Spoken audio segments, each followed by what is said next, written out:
अगर आंकड़ों पर जाएं तो अक्सर ये माना जाता है कि वोटिंग परसेंट बढ़ने पर, यानी जब वोटिंग ज़्यादा होती है तो उसकी वजह से सरकार बदल जाती है। आपने देखा होगा बड़े बड़े जो राजनीति के एक्सपर्ट हैं, चुनाव के एक्सपर्ट हैं, वो ये कहते हैं कि जब बड़ी संख्या में लोग बाहर निकलकर वोट डालते हैं तो इसका मतलब है कि वो सरकार से नाराज़ हैं, और बड़ी संख्या में वोट इसलिए डाली जाती है कि लोग सरकार बदल कर नई सरकार लाना चाहते हैं। अगर वोटिंग बढ़ रही है तो मतलब लोग बदलाव चाहते हैं, लेकिन ये आधा सच है। दरअसल कई बार सरकार को बचाने के लिए भी वोटिंग बढ़ जाती है, और इसका सबसे बड़ा उदाहरण खुद बिहार है। बिहार में वोटिंग परसेंट बढ़ने या स्थिर रहने से ज्यादातर उसी पार्टी को फायदा मिलता रहा है जो पार्टी सत्ता में होती है। वर्ष 1990 के विधानसभा चुनाव में 62% वोटिंग हुई थी और लालू यादव पहली बार मुख्यमंत्री बने। इसके बाद लगातार वोटिंग परसेंट स्थिर रहा और उसमें मामूली ही बदलाव हुआ, और ये ट्रेंड वर्ष 2000 तक चलता रहा, और इसीलिए 2005 तक बिहार में आरजेडी की ही सरकार रही। अगर आप देखेंगे 1990 से, आप देखिए इस पूरे ग्राफ में 2000 तक जो वोटिंग है वो लगातार स्थिर है।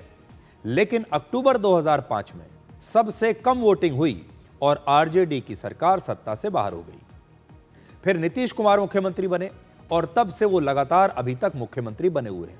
अक्टूबर 2005 में जब सबसे कम वोटिंग हुई थी तो नीतीश कुमार मुख्यमंत्री बने, और 2005 से बिहार में वोटिंग परसेंटेज लगातार बढ़ रहा है और महिलाएं भी पुरुषों के मुकाबले ज्यादा वोट कर रही हैं। अब आप दो राज्यों के विधानसभा चुनावों पर नजर डालिए। पिछले साल वर्ष 2024 में महाराष्ट्र में एनडीए सरकार की दोबारा से जीत हुई और उसका वोटिंग परसेंट तब बढ़ा था। इसी तरह से वर्ष 2024 में झारखंड में हेमंत सोरेन की सरकार फिर से वापस लौटी और वहां पर भी वोटिंग परसेंट तब बढ़ा था। इन दोनों राज्यों में दो अलग अलग तरह की सरकारें बनी, एक वो सरकार जो एनडीए की थी, एनडीए गठबंधन की, और दूसरी झारखंड में वो सरकार जो विपक्ष के इंडिया गठबंधन की थी। अब दो ऐसे राज्यों का उदाहरण देखिए जहां लंबे समय से एक ही पार्टी की सरकार है, लेकिन वो पार्टी लगातार चुनाव जीत रही है।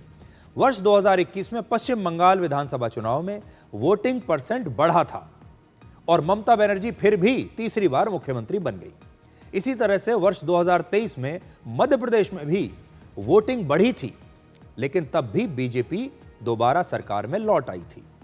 बीजेपी वर्ष 2003 से मध्य प्रदेश में लगातार सत्ता में है और वर्ष 2018 में सिर्फ 15 महीने के लिए वहां पर कांग्रेस की सरकार बनी थी।